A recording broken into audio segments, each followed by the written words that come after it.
আসসালামু আলাইকুম। প্রতিবার পহেলা মে আসে আমরা আনুষ্ঠানিকতা বজায় রাখি, তারপরে আবার যার যার কাছে ফিরে যাই। এবারের পহেলা মে ভিন্ন।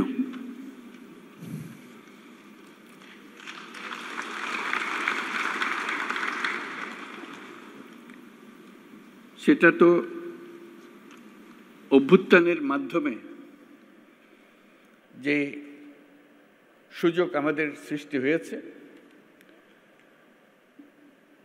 সেই সুযোগ এই পরিস্থিতির আয়োজন করে দিয়েছে আমাদের কাছে।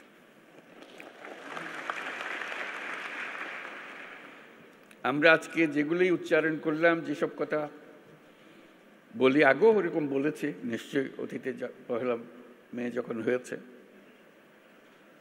কিংবা এবারের অর্থ ভিন্ন। এই জন্য ভিন্ন, আমরা এই প্রতিশ্রুতি নিয়ে সরকার যাত্রা শুরু করেছে, যেটা ছাত্র, শ্রমিক এবং জনগণের অভ্যুত্থানের মাধ্যমে যেটা আকাঙ্ক্ষা সৃষ্টি হয়েছে, নতুন বাংলাদেশ গড়া। এই নতুন বাংলাদেশ হবে না যদি শ্রমিকদের অবস্থা পুরনো বাংলাদেশের মতো থেকে যায়।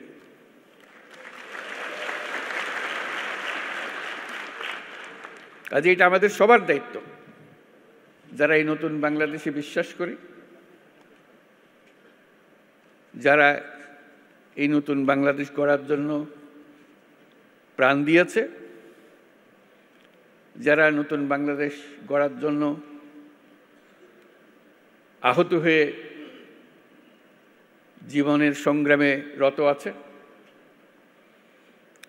আর যারা তাদের প্রতি সমর্থন দিয়েছে। এটা আমাদের দায়িত্ব এবং একই সঙ্গে এটা আমাদের মস্ত বড় সুযোগ। এরকম আকাঙ্ক্ষা আগে কোনোদিন একযোগে এত কঠোরভাবে সৃষ্টি হয়নি, আজকে যেভাবে সৃষ্টি হয়েছে।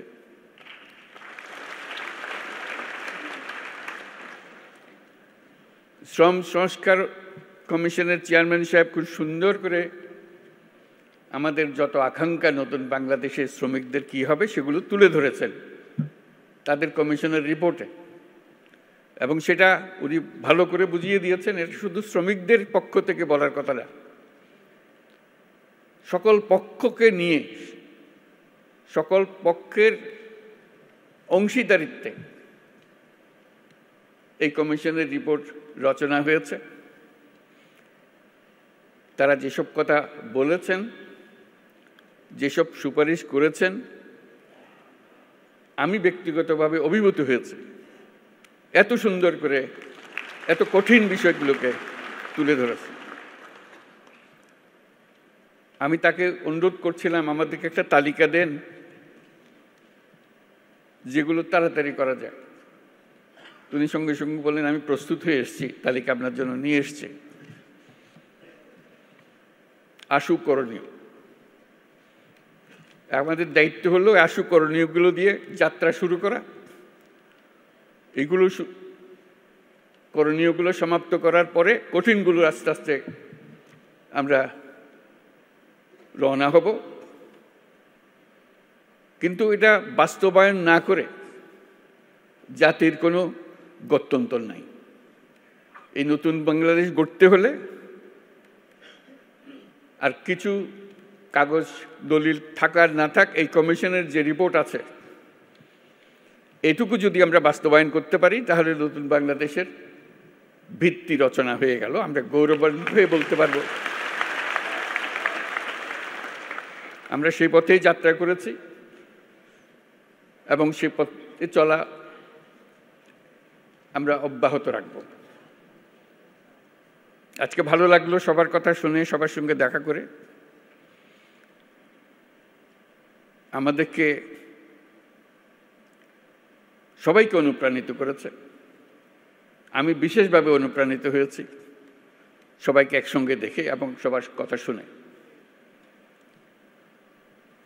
আমি লিখিত বক্তৃতাটা পাঠ করি।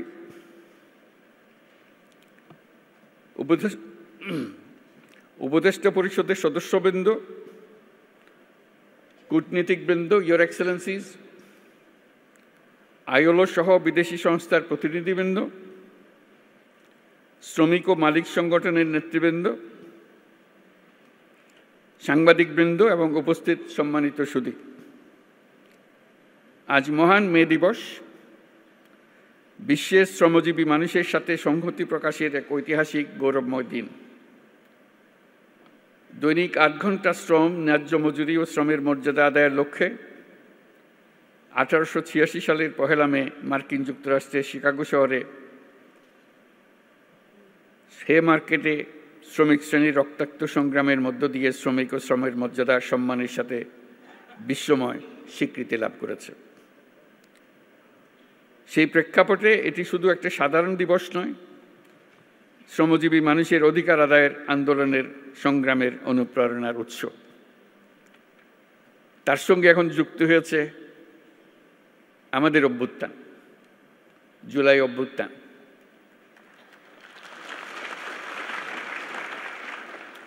এই জুলাই অভ্যুত্থানের কনটেক্সটে 1 মে আবার নতুন বার্তা নিয়ে আমাদের কাছে আসলো।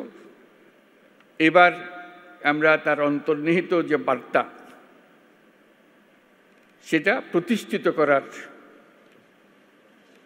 প্রতিশ্রুতি নিয়ে আমাদের যাত্রা।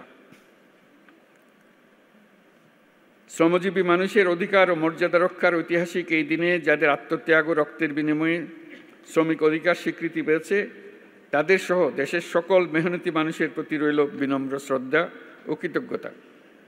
এই মহান দিনে আমি গভীর শ্রদ্ধার সাথে স্মরণ করছি সেই সকল শ্রমজীবী মানুষের যারা 24শে জুলাই গণ অভ্যুত্থানে নিহত হয়েছেন। এই বছর 1 মে এক অনন্য তাৎপর্যের দিন, কারণ মহান মে দিবসের পাশাপাশি একই সঙ্গে আমরা জাতীয় পেশাগত স্বাস্থ্য ও সেফটি দিবস 2025 পালন করছি। শ্রমিক মালিকের সুসম্পর্কের মাধ্যমে দেশের অর্থনীতিকে এগিয়ে নিয়ে যেতে মে দিবসের গুরুত্ব অপরিসীম। এই বছর মে দিবসের প্রতিপাদ্য শ্রমিক মালিক এক হয়ে গর্ব এ দেশ নতুন করে। আমাদের দেশের টেকসই উন্নয়নের জন্য অত্যন্ত তাৎপর্যপূর্ণ। এটি শুধু একটা স্লোগান নয়, বরং জাতীয় জীবনের উন্নয়নের ভিত্তি। কারণ শ্রমিক মালিক পরস্পরের পরিপূরক এবং তাদের যৌথ প্রচেষ্টায় একটি শক্তিশালী, আত্মনির্ভর ও সমৃদ্ধ বাংলাদেশ গড়ে তুলতে পারবে বলে আমি দৃঢ়ভাবে বিশ্বাস করি। একটি জাতির অগ্রগতির মূলে রয়েছে পরিশ্রমী শ্রমজীবী জনগণ এবং দায়িত্বশীল মালিক শ্রেণী। একজনের পরিশ্রম এবং আরেকজনের নেতৃত্ব, ব্যবস্থাপনা ও বিনিয়োগ মিলিয়েই বৃদ্ধি পায় উৎপাদনশীলতা, গড়ে ওঠে শিল্প ও অর্থনীতি। বাংলাদেশের পোশাক খাত, কৃষি, শিল্প, নির্মাণ, পরিবহন, প্রযুক্তি প্রতিটি খাতের উন্নতির পেছনে রয়েছে শ্রমিকের পরিশ্রম। আর এই শ্রমিকের পরিশ্রম এবং মালিকের মেধা। দেশকে নতুন করে গড়ে তুলতে হলে এই ঐক্য, পারস্পরিক শ্রদ্ধা ও আস্থার পরিবেশ সৃষ্টি করতে হবে এবং তৈরি করতে হবে শ্রমিকের সম্ভাবনা, যেটা তারা যেন উদ্যোক্তা হবারও সুযোগ পায়। সুপ্রিয় উপস্থিতি, শ্রমিকের ন্যায্য স্বীকৃতি ও সামাজিক সুরক্ষা নিশ্চিত করতে আমরা প্রতিশ্রুতিবদ্ধ। আন্তর্জাতিক শ্রম কনভেনশন অনুস্বাক্ষরকারী দেশ হিসেবে বাংলাদেশের শ্রমমানকে আন্তর্জাতিক পর্যায়ে উন্নতিকরণে আমরা কাজ করছি।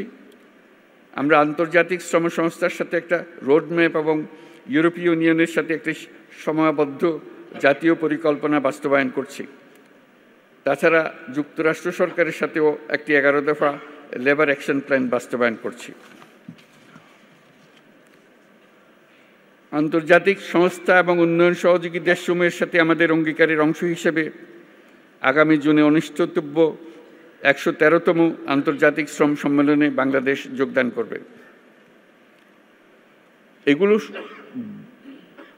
বাদেও আসল জিনিস যেটা আমাদের নিজস্ব প্রতিশ্রুতি, আন্তর্জাতিকভাবে আমরা কী করলাম না করলাম সেটা তো হবেই, কিন্তু আমাদের নিজেদের প্রতিশ্রুতি হলো আমাদের এই কমিশনের সংস্কার কমিশনের রিপোর্ট এবং তাদের সুপারিশমালা। সেই সুপারিশমালাই হবে আমাদের লক্ষ্য, যেটা বাস্তবায়ন প্রতিটি অক্ষরে অক্ষরে যেন আমরা বাস্তবায়ন করতে পারি, সেদিকে অগ্রসর হওয়া। নিরাপদ ও স্বাস্থ্যকর কর্মপরিবেশ নিশ্চিত করা শুধু শ্রমিকের অধিকারই নয়, এটি শিল্প ও অর্থনীতির উন্নয়নের অন্যতম শর্ত। শ্রমিকের জীবনমানের উন্নয়ন হলে তা পুরো শিল্প খাত এবং দেশের অর্থনীতিতে প্রতিফলিত হয়। সেই লক্ষ্যে বর্তমান অন্তর্বর্তী সরকার ইতিমধ্যে শ্রমিকদের কল্যাণ ও নিরাপত্তা নিশ্চিত করতে বাংলাদেশ শ্রম আইন ২০০৬ সংশোধন সহ বিভিন্ন পদক্ষেপ গ্রহণ করেছে। শিল্প বিরোধ এবং শ্রমিকদের অভিযোগ দ্রুত নিষ্পত্তির জন্য শ্রম আদালত কার্যক্রম আরও গতিশীল করা হয়েছে। সাম্প্রতিক সময়ে শ্রম আপিল ট্রাইব্যুনাল ও শ্রম আদালতসমূহ উল্লেখযোগ্য হারে মামলা নিষ্পত্তিতে সক্ষম হয়েছে। শ্রম আদালতসমূহকে আরও কার্যকরণের পাশাপাশি আমরা বিকল্প বিরোধ নিষ্পত্তি ব্যবস্থা অধিকতর শক্তিশালী করার উদ্যোগ নিয়েছি। শ্রম কর্মসংস্থান মন্ত্রণালয়ের আওতাধীন কেন্দ্রীয় তহবিলের মাধ্যমে তৈরি পোশাক খাতে এবং শ্রমিক কল্যাণ ফাউন্ডেশনের মাধ্যমে তৈরি পোশাক খাত ব্যতীত অন্যান্য খাতে কর্মরত দুর্ঘটনার শিকার শ্রমিক ও তাদের পরিবারকে এককালীন আর্থিক সুবিধা প্রদান করা হয়ে থাকে। এই সুবিধাকে আন্তর্জাতিকভাবে গ্রহণযোগ্য রূপ প্রদানের জন্য কর্মক্ষেত্রে নিহত ও আহত শ্রমিকদের ও তাদের পরিবারের অধিকার রক্ষায় শ্রম কর্মসংস্থান মন্ত্রণালয়ের ILO-র সহায়তায় শ্রমিকদের জন্য একটি সর্বজনীন এমপ্লয়মেন্ট ইনজুরি স্কিমের পাইলট প্রকল্প বর্তমানে বাস্তবায়ন আছে। অন্যান্য উদ্যোগের পাশাপাশি সারা দেশে ৩২টি শ্রম কল্যাণ কেন্দ্রের মাধ্যমে শ্রমজীবী মানুষের স্বাস্থ্যসেবা প্রদান করা হচ্ছে। শিশু শ্রম নিরসনের লক্ষ্যে নানামুখী উদ্যোগ গ্রহণ করা হয়েছে। এ পর্যন্ত ৪৪টি সেক্টরে ন্যূনতম মজুরি নির্ধারণ করা হয়েছে। তাছাড়া নিরাপদ ও শোভন কর্ম, পরিবেশ বান্ধব প্রযুক্তি এবং দক্ষ জনশক্তি ব্যবহারের মাধ্যমে টেকসই উন্নয়নে অবদানের জন্য প্রতি বছর গ্রিন ফ্যাক্টরি অ্যাওয়ার্ড দেওয়া হচ্ছে। শ্রমিক মালিকদের সাথে দফায় দফায় আলোচনার মাধ্যমে শ্রম সন্তোষ বহুলাংশ কমিয়ে আনা সম্ভব হয়েছে। শ্রমিকের অধিকার রক্ষার পাশাপাশি শিল্পকেও বাঁচিয়ে রাখতে হবে। তাই যে সকল কারখানা ও প্রতিষ্ঠান বকেয়া বেতন থাকায় শ্রম অসন্তোষ তৈরির উপক্রম হয়েছিল, সেখানে আলোচনার মাধ্যমে যৌক্তিক পর্যায়ে বকেয়া পরিশোধের মাধ্যমে শিল্প কর্মপরিবেশ সচল রাখা হয়েছে। একটি দেশ কেবলমাত্র সমৃদ্ধ হয় যখন তার শ্রমিকরা নিরাপদ ও সুষ্ঠু পরিবেশে কাজ করতে পারে, মালিকরা তাদের শ্রমের যথাযথ মূল্যায়ন করতে পারে। শ্রমিকদের কল্যাণ নিশ্চিত করা মানে শুধু তাদের জন্য ভালো করা নয়, বরং এটি শিল্প খাতের উৎপাদনশীলতা, জাতীয় প্রবৃদ্ধি ও অর্থনীতির উন্নতির অন্যতম প্রধান শর্ত। এই দেশকে নতুন করে গড়ে তুলতে হলে ঐক্য, পারস্পরিক শ্রদ্ধা এবং আস্থার পরিবেশ সৃষ্টি করতে হবে। দেশকে নতুন করে গড়ে তোলার প্রত্যয়ে উজ্জীবিত হয়ে শ্রমিকের অধিকার রক্ষা, নিরাপদ কর্মপরিবেশ নিশ্চিত করা এবং শ্রমিক মালিক সুসম্পর্ক স্থাপনে সকলকে একযোগে কাজ করার আহ্বান জানাচ্ছি। আমরা যদি ঐক্য ও সহযোগিতার ধারা অব্যাহত রাখি, তাহলে জুলাই আগস্টের ছাত্র শ্রমিক জনতার গণ অভ্যুত্থানের মাধ্যমে বৈষম্যহীন নতুন বাংলাদেশ গড়ার স্বপ্ন শুধু স্বপ্ন নয়, বাস্তব হবে। বাংলাদেশ অত্যন্ত শ্রমঘন দেশ বিদায় শ্রমিকের অধিকারকে সর্বোচ্চ গুরুত্ব দিয়ে কাজ করতে হবে। আমাদের অনেক দূর পথ পাড়ি দিতে হবে। বিভিন্ন প্রশিক্ষণ ও কর্মসূচি গ্রহণের মাধ্যমে অদক্ষ শ্রমিকদের দক্ষ শ্রমিকে রূপান্তরিত করতে হবে। এজন্য শ্রমিক সংগঠন, ব্যবসায়ী, বিনিয়োগকারী, সুশীল সমাজ, গণমাধ্যম, উন্নয়ন সহযোগী সবাইকে ঐক্যবদ্ধভাবে শ্রমিকের স্বার্থ রক্ষা ও ন্যায্য অধিকার প্রতিষ্ঠায় কাজ করতে হবে। পরিশেষে মহান বে দিবস এবং জাতীয় পেশাগত স্বাস্থ্য ও সেফটি দিবস অনুষ্ঠানে উপস্থিত সকলকে ধন্যবাদ জানিয়ে আমার বক্তব্য শেষ করছি এবং আমরা নতুন বাংলাদেশ প্রত্যয় আবার দৃঢ়ভাবে ঘোষণা করছি। ধন্যবাদ সবাইকে।